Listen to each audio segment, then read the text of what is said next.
আসসালামু আলাইকুম রহমতুল্লাহি বরকাত। ইফতারের ফজিলত। পবিত্র রমজান মাসের ইফতারের ফজিলত।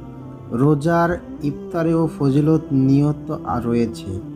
রোজাদারগণ যখন ইফতারির সম্মুখে নিয়ে নির্দিষ্ট সময়ের অপেক্ষা করতে থাকে, তখন আল্লাহ তাআলা অত্যন্ত গর্ব সহকারে ফেরেশতাগণকে ডেকে বলেন, তোমরা দেখো তো, আমার বান্দাগণ শুধু আমার হুকুম তামিল করার জন্যেই অতিশয় ক্ষুধা পিপাসা সত্ত্বেও কিছুই মুখে দিতেছে না।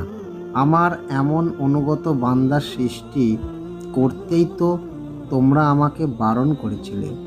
ইফতারের ফজিলত সম্পর্কে রাসূলে করিম সাল্লাল্লাহু আলাইহি ওয়াসাল্লাম ইরশাদ বলেছেন, যে ব্যক্তি রোজাদারকে খেজুর পানির শরবত বা এক ঢোক দুধ দ্বারা ইফতার করার, তার জন্য রমজান মাসের প্রথম ভাগে ক্ষুধার রহমত, মধ্যম ভাগে ক্ষমা এবং শেষ ভাগে দোজখ হতে মুক্তি রয়েছে।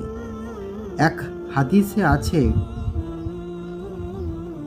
মান আফতারা ফিহি চয়িমান কানা মাগফিরাতাল লিজ জুনুবি ওয়া ইতকুম মিনান নারী বি রহমাতিল্লাহ।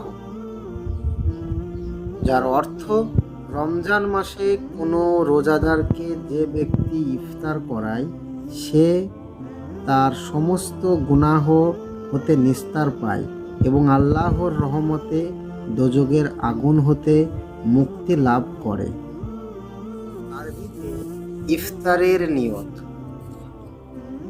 আল্লাহুম্মা সুমতু লাকা ওয়া তাওয়াক্কালতু আলা রিজ্জিকা আফতারতু বিরাহমাতিকা ইয়া আরহামার রহিমিন। আরেকবার বলছি, আল্লাহুম্মা সুমতু লাকা ওয়া তাওয়াক্কালতু আলা রিজ্জিকা আফতারতু বিরাহমাতিকা ইয়া আরহামার রাহিমিন।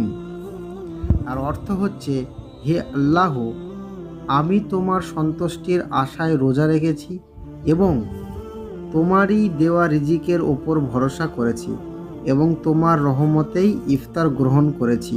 হে সর্বোত্তম দয়ালু ও মেহেরবান।